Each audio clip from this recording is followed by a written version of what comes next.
Halo, selamat siang Mbak Okta. Selamat siang. Sebelumnya perkenalkan, nama saya Perawat Hamdan.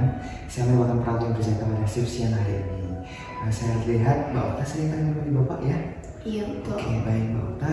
Kalau saya minta waktunya 10 menit untuk berbicara, apakah bisa? Bapak saya kenapa? Bapak nggak apa-apa, cuma kita perlu diskusi terkait dengan kondisi Bapak saat ini. Apakah Bapak bersedia? Bersedia. Ya, mungkin nanti kita ngobrolnya di ruang konsultasi ya. Di sana ruangannya lebih tenang dan juga lebih nyaman. Apalagi ketika kita berdiskusi lebih enak aja di ruang konsultasi seperti itu. Oke, mari kita sebelah sana. Mari. Mari silakan masuk. Silakan. Silakan duduk, Mbak.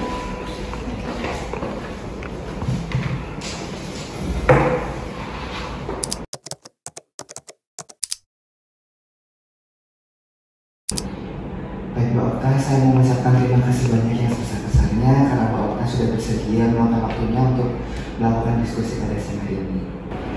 Mbak Okta, saya paham betul dan saya mengerti terkait dengan perasaan takut dan juga perasaan diri Mbak saat ini. Itu merupakan reaksi yang sangat wajar. Apalagi ketika kita ternyata mendapatkan diagnosis penyakit yang mungkin tidak kita terima dan tidak kita sadari, padahal kita merasakan bahwa kita tuh baik-baik aja.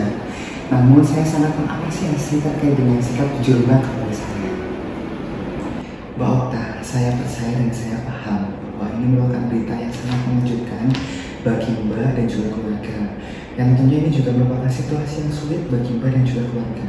Namun saya ingin Mbak tahu bahwa saya di sini ada untuk meyakinkan Mbak dan juga membuat Mbak merasa tidak sendirian. Saya juga bersama rekan-rekan tenaga kesehatan lainnya ada di sini untuk mendukung Bapak, Mbak dan juga keluarga secara penuh. Jadi Mbak jangan takut untuk merasa sendirian saat menghadapi situasi sulit saat ini. Baik Mbak Okta, sebelum kita berbicara lebih jauh, saya ingin bertanya sekiranya apa yang Mbak rasakan dan juga apa yang Mbak pikirkan saat ini dan juga apa sih yang menjadi ketakutan terbesar Mbak Okta terkait dengan kondisi Bapak saat ini? Saya takut Mas, kalau misalnya Bapak tidak mau diobati dan Bapak malah menjadi kenapa-napa. Karena Bapak sempat bilang kepada saya, kalau misalnya beliau mempunyai penyakit, kenapa beliau tidak ada gejala sama sekali. Dan pasti dokternya salah, beliau berkata seperti itu. Dan saya bingung harus bilang apa untuk Bapak itu bisa menerima penyakitnya. Baik Mbak Okta, seperti yang sudah dijelaskan dokter sebelumnya, kami juga sudah melakukan serangkaian tes yang sangat ketat dan ternyata dari hasilnya menunjukkan bahwa terdapat ketidaknormalan sel darah pada Bapak, khususnya sel darah putih yang mengarah pada diagnosis penyakit leukemia. Sebelumnya saya juga sudah menyampaikan berita ini kepada Bapak, namun dari Bapak belum mau menerima terkait diagnosis yang ada. Jadi di sini saya melakukan diskusi untuk bersama-sama mencari jalan keluar agar setidaknya Bapak menerima terlebih dahulu terkait diagnosis yang ada. Mbak Okta, yang perlu kita ketahui dan perlu kita pahami adalah banyak sekali kasus penyakit leukemia yang tidak menunjukkan gejala fisik pada tahap awal.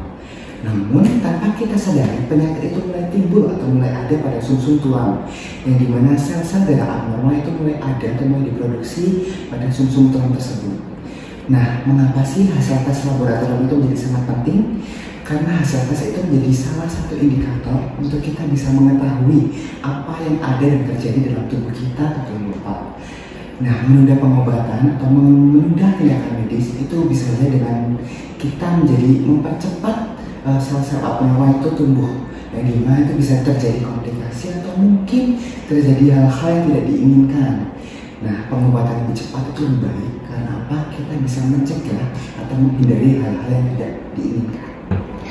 Jadi begini Mbak Okta, kita harus mulai dari langkah yang paling kecil terlebih dahulu. Kita tidak harus langsung membahas terkait kemoterapi atau pengobatan berat lainnya. Bagaimana kalau Mbak Okta saat ini membantu saya untuk meyakinkan Bapak agar Bapak mau kembali bertemu dengan dokter.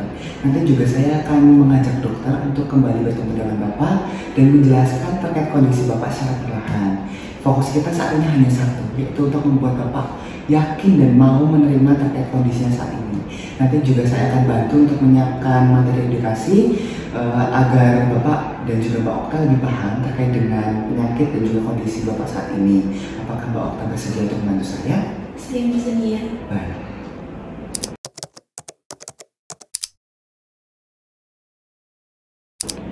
Jadi prioritas utama kita saat ini adalah Mbak Okta bisa meyakinkan Bapak agar Bapak mau bertemu kembali dengan dokter dan membahas terkait dengan kondisi Bapak saat ini. Saya juga akan mendampingi Mbak Okta dan juga Bapak. Dan Mbak Okta perlu diingat bahwa dengan kekuatan dan juga ketekunan dan kesabaran Mbak Okta, Bapak pasti akan mulai belajar untuk menerima dan juga mulai terbuka dengan Mbak Okta. Dan perlu diingat Mbak Okta bahwa kami, khususnya saya, ada di sini untuk membantu Mbak Okta dan juga Bapak. Dan apabila Mbak Okta memiliki pertanyaan atau mungkin memerlukan dukungan, saya ada di sini untuk Mbak Okta. Baik Mas, terima kasih. Sekarang saya bisa bertenang. Baik, sama-sama dan terima kasih kembali Mbak Okta. Saya sangat senang bisa berdiskusi dan juga mendampingi Mbak Okta. Kita pasti bisa melalui situasi sulit ini secara bersama-sama. Dan saya sangat yakin Mbak Okta dan juga Bapak bisa dan kuat melalui situasi sulit saat ini.